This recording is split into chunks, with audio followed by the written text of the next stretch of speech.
One of the great appeals of writing historical fiction is making ancient and distant lands come alive. There's mystery in that which is ancient, and there's adventure in that which is distant. Something that is far away in time is something that is mysterious or has an element of mystery to it, but it's bringing that to the reader's imagination that makes it come alive and makes it adventurous. A sense of wistfulness also envelopes distant lands. As the proverbial saying goes, the grass is always greener on the other side of the hill. Well, we seek that which is far away for our adventures. It's always the character that goes to another land to become adventurous or to be the hero of the story. We explore new places and we learn about them. Historical fiction brings the greener grass into our imaginations and allows us to envision places away from our homeland, places that are maybe unique or different from the places that we reside in or that we're familiar with. So it brings an element of unfamiliarity along with it. We wish to know how our ancestors also lived and spoke, how they viewed society within their lifespan, and to bring to life that which is ancient kindles the imagination. It brings newness to that which is old and that which has aged over time.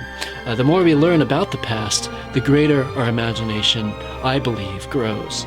The more about a certain time period we know, the more our imagination grows, and mystery turns into fascination and appreciation of a culture and that society that we study about, that we learn about as we read either historical accounts or even then create our own plot lines within an accurate historical setting.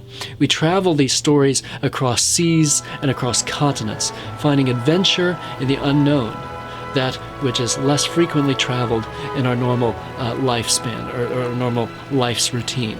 However, the best historical fiction stories are those which mix the mystery and adventure of ancient and distant lands with the daily and normal routine of the characters. Stories must be relatable at some fundamental level.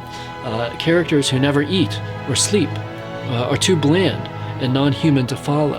And the reader has to be able to relate with his characters at some point. So it's bringing the element of mystery to the element of that which is familiar to the reader that makes a truly good story. We wish to know what sort of refreshment our characters take along their journey so that we can find that same refreshment ourselves when we take the journey through that place, through that culture in that time period. We need to know what sorts of houses they live in so that when the adventure comes, we know why it is an adventure for them.